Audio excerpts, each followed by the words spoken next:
మీ ఎలాంటి వ్యాపార ప్రకటనలకైనా వెంటనే మా ఛానల్ సంప్రదించండి. ప్రస్తుతం మనతో పాటు ప్రముఖ ఆధ్యాత్మికవేత్త, astrologer professor doctor Mallapudi Satyanarayana Murthy గారు ఉన్నారు. గురువుగారితో మాట్లాడేద్దాం. నమస్కారం గురువు. నమస్కారం మణికంఠ గారు.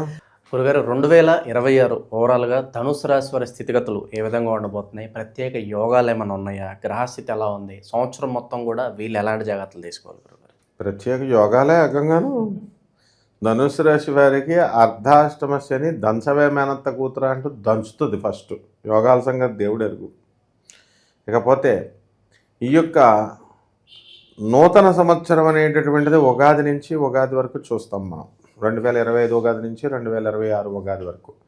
కానీ పాశ్చాత్య సంస్కృతి, మేము పాశ్చాత్య సంస్కృతిని పాటించమండి అంటూనే మందుబాటులు డిసెంబర్ 31 పార్టీలో కూర్చొని వాళ్ళు ఎంతమంది ఉన్నారు? అందరూ పాటిస్తారు. కాబట్టి జనవరి 1 నుంచి డిసెంబర్ 31 వరకు పాటించేటటువంటి ఈ యొక్క జాతక ప్రమాణాలు అందరూ కూడా చెప్తున్నారు.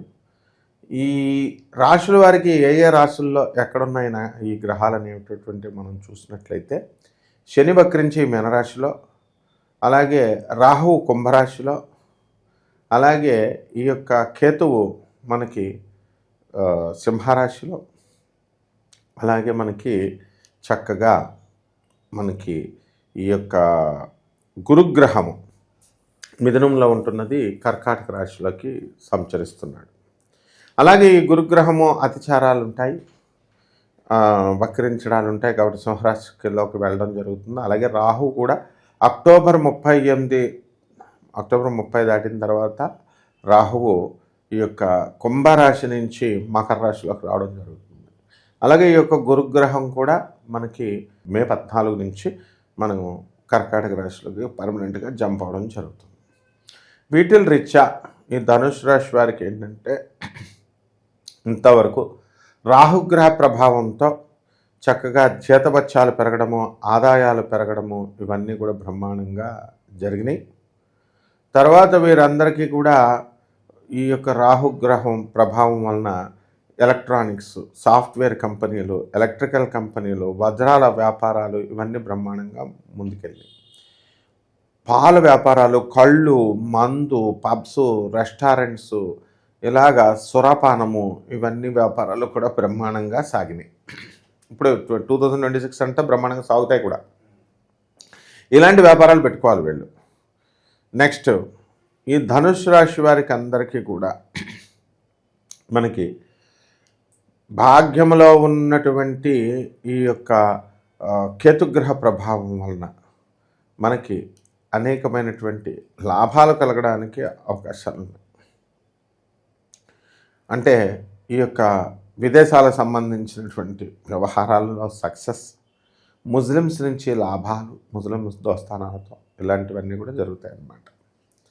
ఇక ఈ రాశివారు ఎక్కువగా ఈ ధనుసు రాశి వారు ప్రేమ వ్యవహారాల్లో నిమగ్నమవుతారు. అలాగే పెళ్ళైనటువంటి వాళ్ళు అక్రమ సంబంధాలు పెట్టుకోవడానికి కూడా అవకాశాలు ఉన్నాయి. మగాళ్ళు, ఆడవాళ్ళు తీసి పక్కన పడేసేయండి. ఇటువంటి వాళ్ళు వీళ్ళందరికీ అనుకోకుండా వివాహాల్లో వీరు ఇతర క్యాస్ట్లు కాదు, ఇతర రిలీజియన్స్ అమ్మాయినే చేసుకోవడానికి ఎక్కువ అవకాశాలు ఉన్నాయి. ఎక్కువగా ముస్లిమ్స్ అమ్మాయిలను చేసుకోవడానికి అవకాశాలు ఉన్నాయి.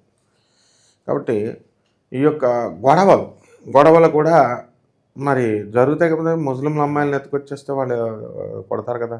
కాబట్టి ఎట్టి పరిస్థితుల్లో కూడా వీళ్ళ జాతకంలో దెబ్బలాటలు కూడా ఉన్నాయన్నమాట. గొడవలు, వివాదాలు అన్నీ కూడా. ఈ యొక్క ధనుసు రాశి వారికి ఆరోగ్యరీత్యా ఉబ్బసము, దగ్గు ఇలాంటివి రావడానికి, శ్లేష్మము ఇలాంటివి రావడానికి అవకాశాలు ఉన్నాయి. ఈ ధనుసు రాశి వారికి నూతన వస్త్రాలంకరణ, తర్వాత కొత్త బట్టలు కొనుక్కోవడము, కొత్త బంగారం కొనుక్కోవడము ఇలాంటి యోగాలన్నీ కూడా ఉన్నాయి. కోట్ల రూపాయలు తీసుకొచ్చి వీళ్ళంతా కూడా ఎక్కువ వడ్డీకి తీసుకొచ్చి పెట్టుబడులు పెట్టారు. అటువంటి వాళ్ళంతా కూడా ఎక్కువ లాభాలు గడించడానికి అవకాశాలు ఉన్నాయి. రియల్ ఎస్టేట్ వాళ్ళు, బిల్డర్లు ఎవరైతే ఉన్నారో అటువంటి వాళ్ళంతా కూడా ఏమన్నా మేము కోట్ల రూపాయలు పెట్టుబడి పెట్టినా సరే మా దగ్గర ఇంకా స్థలాలు అమ్ముడవట్లేదండి, కొనడం లేదండి అని బాధపడేటటువంటి వాళ్ళు ఉన్నారు. కొంటారు, ఇంకా టైం ఉందన్నమాట. విదేశాలకు ట్రై చేస్తున్నారు చాలామంది. విదేశాలకు వెళ్ళి ఉద్యోగాలు చేయాలని అని విద్యార్థులే కాకుండా ప్రైవేట్ ఉద్యోగాలు చేస్తున్నటువంటి వాళ్ళు కూడా చాలామంది ప్రయత్నిస్తున్నారు. అటువంటి వాళ్ళకందరికీ కూడా వాళ్ళ కోరికలు తీరడానికి అవకాశాలు చాలా అధికంగా ఉన్నాయి. అలాగే ఈ యొక్క విదేశాల్లో సీట్లు రావడానికి కోసం కూడా విద్యార్థులందరూ ప్రయత్నించారు. వాళ్ళకి వీసాలు ఇవన్నీ కూడా రావడం జరుగుతుంది, విదేశాలకు వెళ్తారు కూడా. ఈ ధనుసు రాశి వారికి ఒంటరితనము అనేటటువంటిది ఈ సంవత్సరం ఉంటుంది ఎక్కువగా. కొన్ని విషయాల రీత్యా కొంచెం డిప్రెషన్కి వెళ్ళడానికి అవకాశాలు ఉంటాయి. భార్యాభర్తల మధ్య కొట్లాటలు, అన్యోన్యత తక్కువ అవ్వడము, సఖ్యత లోపించడము, ఇవన్నీ కూడా వీళ్ళకి చాలా అధికంగా బాధలను పెడుతూ ఉంటాయి.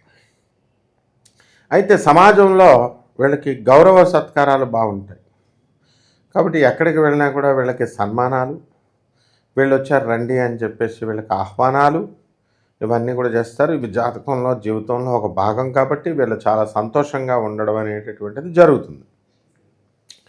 ఇక వీళ్ళ పిల్లల్ని స్థిరపరచాలి అనేటటువంటి ఆలోచనతో వీళ్ళు అనేక రకాలైనటువంటి ప్రయత్నాలు చేస్తూ ఉంటారు. రకరకాల డబ్బులు లక్షల్లో తీసుకొచ్చి ఫీజులు కట్టి వీళ్ళంతా కూడా చేస్తారు. అండ్ వాళ్ళ పిల్లలు కూడా బాగానే చదువుతారు. వాళ్ళ పిల్లల నుంచి బాగా వృద్ధిలోకి సంతోషంగా ఉంటారు. ఇక పరిహారాల దగ్గరికి వచ్చేసరికి పరిహారాలు తెలుసుకునే ముందు ఏంటంటే ఇవన్నీ గోచార రీత్యా మనం ఈ యొక్క స్కెలిటన్ ఐడియాగా మనం చెప్తున్నాం కొన్ని కోట్ల మందికి కలిపేసి. ఇక వ్యక్తిగత జాతకంలో వీళ్ళందరికీ కూడా ఏం జరగబోతుంది, ఏ క్షణాన్న, ఎప్పుడు ప్రమోషన్ రాబోతుంది, ఎప్పుడు ఉద్యోగాలు రాబోతున్నాయి, ఇప్పుడు ఆదాయాలు బాగానే వస్తున్నాయి కానీ తర్వాత వస్తాయా రావా, ఏమైనా అనారోగ్యాలు ఏమన్నా ఉన్నాయా, సడన్గా హార్ట్ అటాక్లు ఏమన్నా వస్తాయా, పోతామా మనం ఏమన్నా, ఇలాంటి విషయాలన్నీ కూడా మనము వ్యక్తిగత జాతకాన్ని బట్టి మనం చూసుకోవాల్సినటువంటి అవసరం ఉంది. అవి క్లియర్గా వివరించాలి మనం వాళ్ళకి. వివరణ వల్ల వాళ్ళు ఎప్పటికప్పుడు ప్రికాషన్స్ పొంది తగ్గుతారు. ఇకపోతే పరిహారాల దగ్గరికి వచ్చేసరికి ఈ యొక్క శని వక్రించి ఉన్నాడు కాబట్టి శని జపం చేసుకోవాలి, శని స్తోత్రాలు చదవాలి, శనికి కిలోంపావు నల్ల నువ్వుల్ని నల్లని వస్త్రాన్ని ఇచ్చి పేద బ్రాహ్మణుడికి శనివారం నాడు ఉదయం 8 గంటలకు దానం చేసుకోవాలా. దశమహావిద్యల్లో ఒకటైనటువంటి మహాకాళి అమ్మవారి యొక్క హోమాన్ని వీళ్ళ ఇళ్లలో జరిపించుకోవాలా.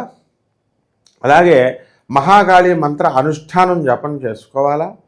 అలాగే రావి చెట్టు చుట్టూ ప్రదక్షిణాలు ఓం శనైశ్చరాయ నమః అంటూ చేసుకోవాలా.